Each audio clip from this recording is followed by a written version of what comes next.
Welcome to Sexology, a podcast that untangles the science of sex and pleasure. And now, with this week's episode, your host, clinical psychologist, Dr. Nazanin Moali. Hi, everyone. Welcome to episode 53 of Sexology Podcast. I'm your host, Dr. Nazanin Moali.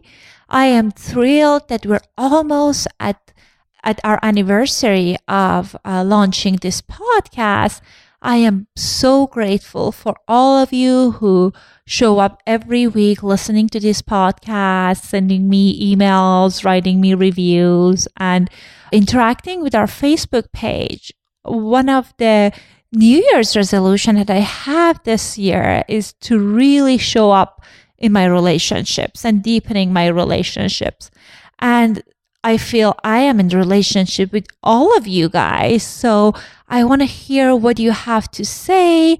So during the month of January, which is our anniversary month, whoever writes an honest review for this show on Apple Podcasts, on iTunes, I will mail you the Sexology Podcast t-shirt. All you need to do is take a screenshot of your review. You can post it on our Facebook page, our Twitter page, or you can send me an email and let me know at drmoali@oasis2care.com with your mailing address. And wherever you are across the globe, I will mail you the t-shirt. Today, we're going to talk about sex and dating. This is a topic that I get lots of questions about it from my friends, from my clients. When we're establishing a new relationship, at times we can question ourselves. At times we're not sure who we can trust, what we can share with them, how we can give a voice to what we need sexual in a relationship. That's why I invited Dr. Sharon Cohen, a relationship expert, to help us navigate how to have a healthy sexuality while we're dating. Dr. Sharon Cohen is a relationship and love consultant in Newport Beach, California.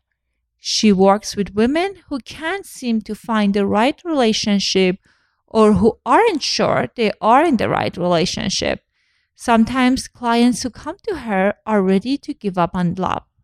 She helps them have supportive, committed, deeply loving relationships with a man who rocks their world. Here's my conversation with Dr. Sharon Cohen. Welcome back to another episode of Sexology Podcast. I am super excited to have Dr. Sharon Cohen with us today. Dr. Sharon, welcome to our show. Thank you so much, Naz. It's really great to talk to you. Thank you. It's so lovely to have you on this show. I was looking at your website, and of course, as I shared with our listeners, I attended one of the workshops that you had. And it's interesting that it seems like dating and navigating the challenge of dating and romantic relationship is one of your specialties. Absolutely. It's definitely my mission in life to help women get into healthy, supportive, deeply loving relationships. It's just, it took me some time to find my man. And so anything I can do to help other women find their partner in life is my biggest goal. And it's so true that these days it's so challenging to find a partner. First of all, it's just our life is just so much smaller, our social support and like people around us. So it's just like meeting a person is challenging. And at times, because we don't have as many common mutual friends with that person, kind of knowing truly who they are can be also hard. But one of the questions that I often get from our listeners is about sex and dating. So one of the things that people wanted to know is how to decide if you're emotionally ready to have sex with your date. Not necessarily because like sex needs to be emotional, but safety, emotional safety and vulnerability is part of it. So I'm curious to hear your thoughts on that. Yeah, no, that's such a great question. I think the issue is that it's not only emotional safety, but it's about kind of being lined up kind of completely, like your whole internal alignment, emotionally, psychologically, spiritually, mentally, everything being lined up completely. So the problem with having sex too early, if a long-term relationship is desired, is that when you do have sex, for women who are under the age of 45 or so, a neurochemical tidal wave takes over. And so when you have sex, dopamine, oxytocin, all of this washes over you. And once you have that sex, then you may find out that a few months later you don't even like each other.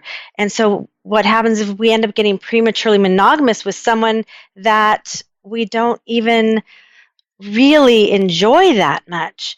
And so I think it's really important to kind of wait until you know if you actually like this person. And so I think that's a way of sort of protecting yourself emotionally to not have sex right away, because once you've ended up connecting and bonding with someone who isn't the right person for you, who you don't really enjoy, who you don't really ultimately want to be with. And so if you're looking for a long-term relationship, then, hold off. And I think women will note this. Oftentimes, if it's like, quote unquote, the right guy, the one that you really like, you do hold off on having sex with him. And what you'll do is you'll have sex with a guy who really isn't that important to you. And I think, like, in some weird way, we know that we do this. And that's probably why, because we are protecting ourselves. So what I tell women is to, be socially and sexually monogamous. When you're ready to have sex, tell the man that, what you're looking for is a socially and sexually monogamous relationship, and that you want to see him on a continuous basis, and that you have an eye towards marriage. And you're not saying that you want this with him, that you're saying that you want this in general, so that he doesn't feel the pressure that you're trying to pressure him into having this with him. You're looking for it from whatever man, just that's what you ultimately want. And so that way it's there's not pressure towards him. Right. And I love when you talk about not having sex too early. I think one of the challenge is that people want to follow the kind of certain rules. So we've been on date 3 times. Now he expects me to have sex with him, then I'll just go with it. Or just like these different narratives that we have in our head. And I think, as you said, if someone is not ready, that can cause a number of different problems, as you mentioned, kind of a early kind of emotional connection with someone because of the neurotransmitters that you mentioned. Or also sometimes I feel some women telling me that, like, I don't want to just like sleep around with other people. So I would try to work this out to see how it's goes because I already slept with him. So I think all these reasons that can cause people to kind of get stuck in a wrong kind of relationship is something that to keep in mind. And also, one of the other things is challenging is how you can assess that your partner is ready. Because in dating, there are so many implicit way of communication that's going on. What's your recommendation in that area? Yeah, also great question. You know what? I think really to pay attention to whether or not the man is making and keeping agreements. That to me is huge. A lot of men can say things, and if they don't follow up, that means that he's not really that serious, and also that he's not a man of his word.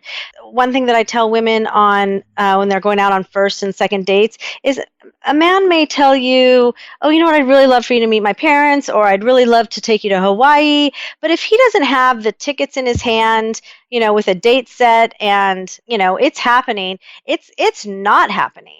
Men like to play things out in their head. Like, they try it out. What would this be like to take her to Hawaii? What would this be like for her to meet my parents? But then they go home and then they play it out a little bit more. And then they're like, no, not ready for that. So unless they've got, like I said, those plane tickets in their hand, the tickets for the play, they've called their parents and they've scheduled that dinner, whatever it is, that thing that they've put out there is not actually a reality. So don't allow their musings that they've thrown out onto you for you to actually believe that they're going to happen. So again, assess he's ready by if he's making and keeping agreements. And then also if he continually shows up, if he's talking about the future and again, following through. Does he introduce you to his family and friends? I think there's a natural development and flow that you start to spend more time together.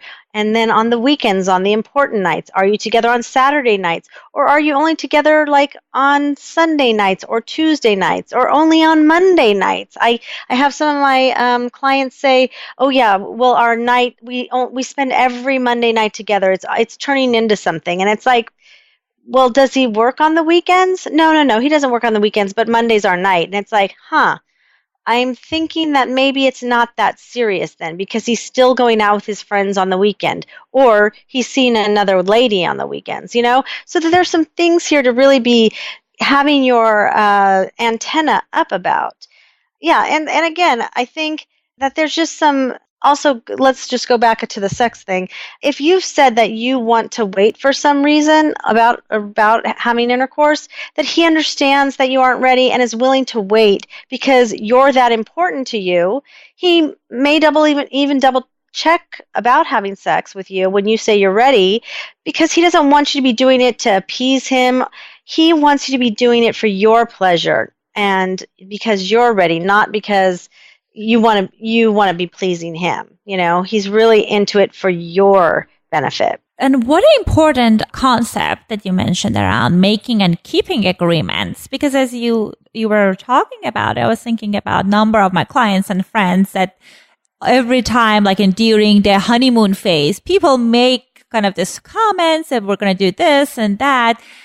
But their action and like few months afterward is not showing any of those like tasks that they said, the dates that they were supposed to make happen. And like sometimes some women or some men kind of, they get stuck on the promises saying that, but she or he said, we're going to do this. And then they kind of stay in the relationship with the false hope that, one day, because he said it or she said it, she's going to do it or he's going to do it. And it just gets very frustrating. And it's not like there are women, like only some small number of women, they're not intelligent. I see it all the time with very successful, intelligent people that they get stuck in this kind of patterns. Yeah, no, I think it's actually usually smart women, because smart women are compassionate and they're a little bit on the competitive side. And so we'll stay in it because we want it to work. And so it's almost like that competitiveness in us. It's like, no, we're going to make it work. And so we'll stick with it longer until something finally in us like breaks. And then we're like, no, okay, like, we've tried our hardest, but we'll stay in it longer because of that competitive streak within us. And so it's an interesting little cocktail of qualities within smart women that makes it that we'll stick with relationships longer. It's almost like because of our more controlling sort of way, we want it to work. We have a strong energy about us, and so therefore we'll go with it. We'll do what we can to make it work, and actually that's exactly the thing that makes it not work. Whereas someone who's a little bit more laid back, and it's like, hey, you know what, this just doesn't seem to be working. It kind of seems like you're not that into this, and it doesn't feel good to me. That's the thing about women who are strong and successful. Oftentimes they're out of touch with their feelings, and so they're not as invested into someone who doesn't make them feel good. Whereas those competitive, a little bit more controlling, successful, strong women, they're a little bit out of touch of their feelings. And so they're not in touch with that. Like, this doesn't feel good anymore. Right. And the point that you were talking about, I'm going to make it work. I heard it so many times that people are kind of like sharing with me that I'm in this dating relationship. The guy or the girl, she didn't have the relationship she didn't have any relationship for past 10 years or after his or her divorce. But this is different. I'm going to change the person, because some of these people, as you were talking about, women are successful, driven. So they think they can change things that are out of their control, which is the other person. And it gets them stuck, and they stay in those relationships or try to make it work, or they kind of have this illusion of things are going to change when they're not going to change. Well, and then we all know you can't change anybody else, because just look at how hard it is to change one of our own behaviors. We want to lose weight. We want to start an exercise program. We want to, change our clutter problem. We want to change, whatever it is. We have so many things that we want to change about ourselves, and that's difficult. Now we're talking about wanting to change some behavior in somebody else. That's really very almost impossible. That's true. Yeah, so it's like the big hoax that women believe, that we can change men. It's a long time saying. It's like men marry women hoping that they never change, and women marry men believing that they can get him to change. And it's like, it's not going to happen. You marry the person you marry, they're not going to change. You're not going to change. You have to accept them for exactly who they are in this moment in time. And inevitably, you both will change, but you don't know in what way you'll change. So you have to be willing to kind of go with the flow of however that change is going to evolve over time. And the change is going to be like organic based on the things that happen in your life.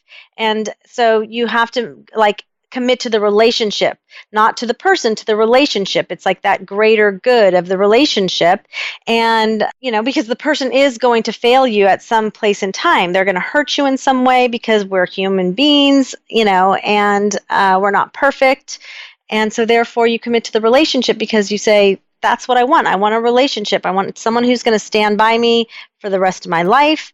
And so that's what I'm committing to, is to have this person be with me and walk through the ups and downs of life. And, that's the big picture. Right. And as you said, the successful relationships are the one that the partner kind of accept the other person as he or she is, and kind of thinking about, okay, this is a good compatible person for me, versus kind of thinking about them as a project, that I'm going to change the person, she or he, even if they say they're going to change, unless, back to the point that you said, that you see that they're changing, there's not necessarily reasons to show that he or she will be able to change. So I think, absolutely, yeah, that's a tricky thing. One other topic that time comes up is when we are in new relationships, or when we're dating and we're trying different things sexually, and at times they might feel uncomfortable, and you realize that you don't want to engage in it anymore. So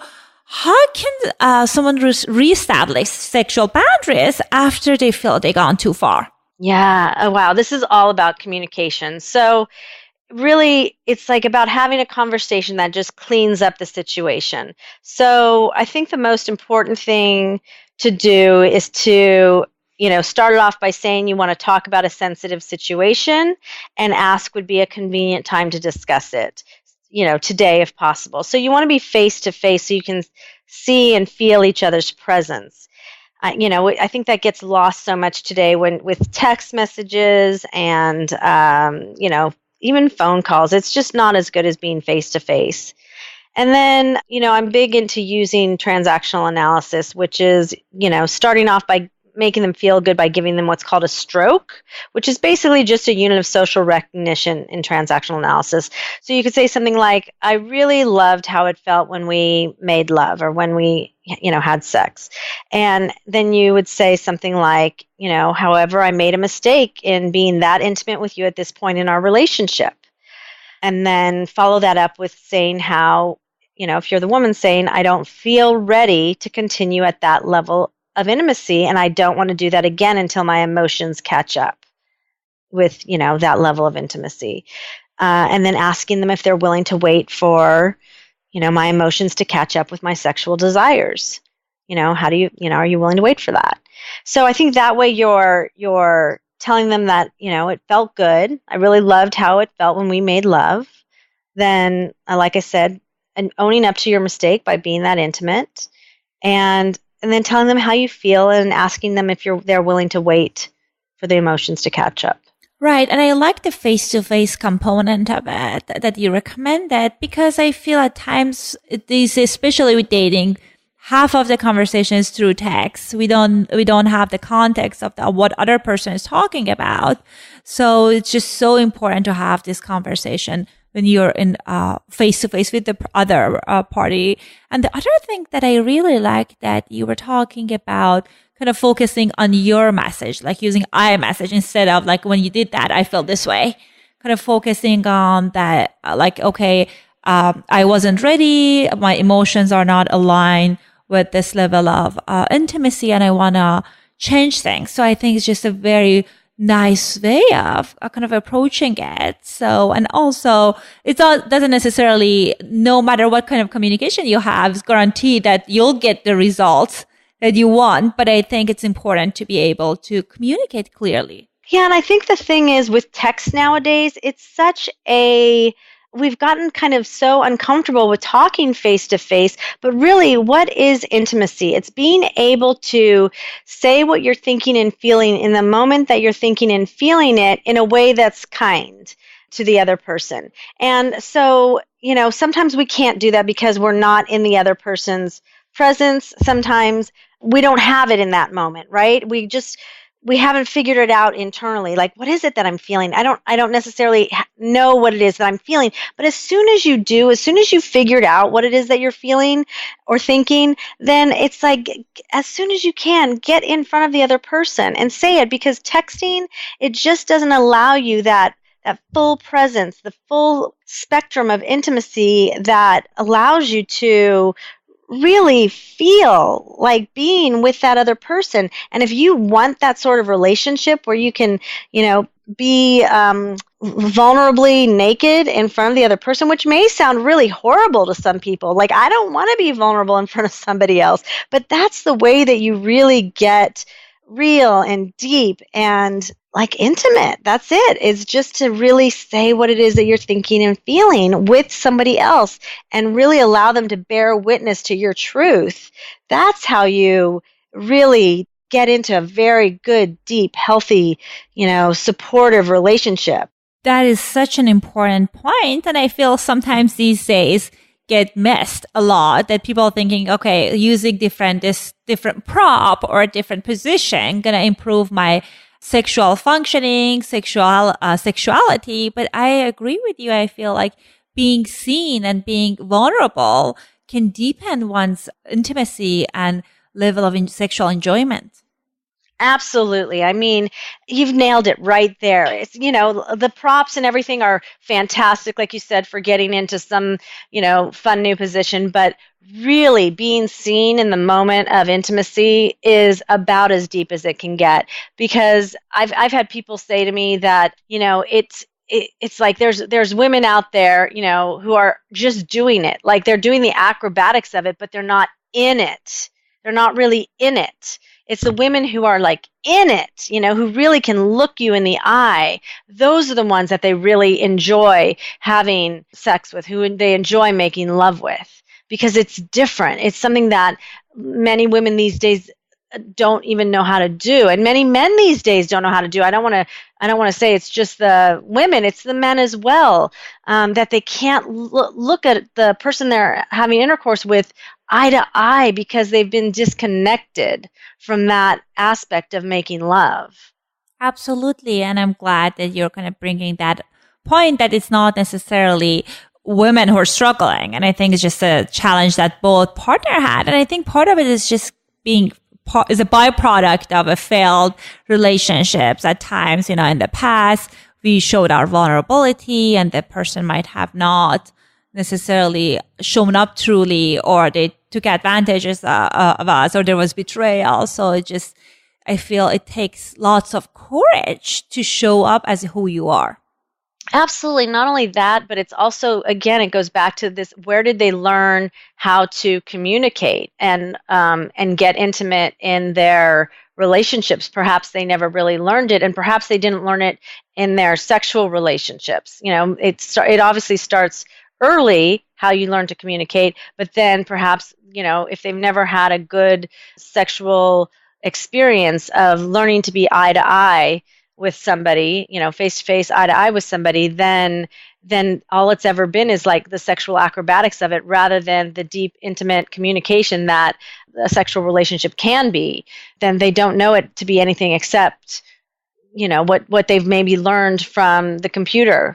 Right, right. Unfortunately, we don't teach people proper good communication, our children. And also when it comes to the sexuality, that gets more tricky. And it kind of is a good transition for the next question I have, because I sometimes hear the opposite part, that people want to be able to tell their partner what they want, their desires. They want to kind of go deeper in the erotic template that they have, and they want to share it with their partner, but they don't know what to do. So what are some of the recommendations you have around helping people to improve their communication around their desires? Yeah, again, I just think this is about being open. And yeah, when we're talking about sexual desires, we all have fears of rejection and judgment.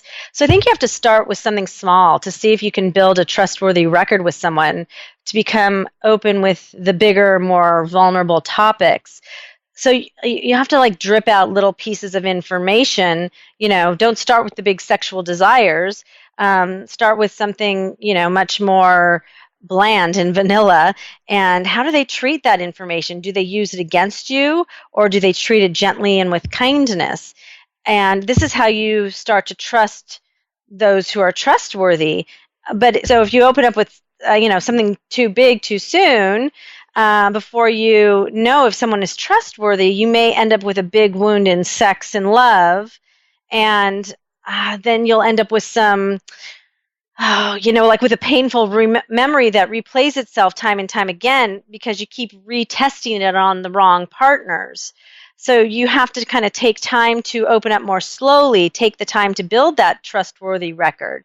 Because like a bank opens up a credit line with a customer, they don't start with like a $26,000 credit line. They start with $500. And so you kind of have to do the same with your partners. Just like I said, start with something small and build up that trustworthy record. I love that analogy, because sometimes people, I feel, kind of disclose information too soon without kind of assessing the other party's safety. And if that's someone that you can trust and, put themselves in this uncomfortable situation, and the other party might kind of like cause some kind of rupture and wound in their psyches, which is very painful. And I think when it comes to the behaviors that identify as kink, that's even more tricky, because we're lucky that we're in Southern California, but I hear from our listeners in all around the world and also all around US that there are some biases, some negative reaction when it comes to these things. And it's so tricky to share that with someone. Absolutely. I mean, I think some things that one person would think is kinky, someone else would be like, that's vanilla. Right. That's nothing. But you don't know that until you start the dialogue. And so that's why, again, I think it starts off with just dripping out small pieces of information. Again, starting off not even in the sexual realm. You start off with stuff that's, like I said, just little pieces of information that isn't even sexual, to see, like, is this even someone that I can trust with small pieces of information, maybe just about me, maybe then about my family. Like, is this someone that I can trust at all? And then move into things that are a little bit more deep and a little bit more maybe going towards the sexual stuff.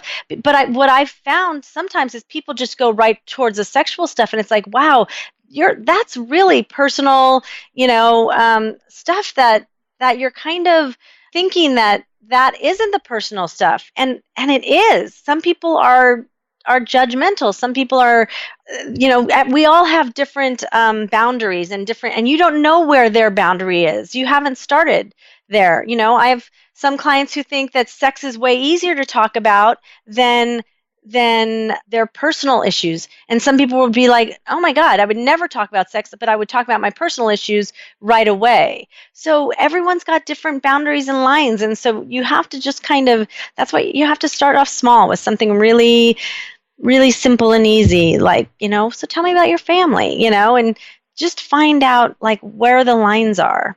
Right. And I believe that the way that people show up in other areas of their life is the same that they're going to show up mostly in their sexual life. If someone is not trustworthy, when someone is not consistent in your social life, in their relationship outside the bedroom, most likely those behaviors will carry over in their sexual behaviors. So it's important to assess who they are outside the bedroom in order to trust them at times in bedroom. So important.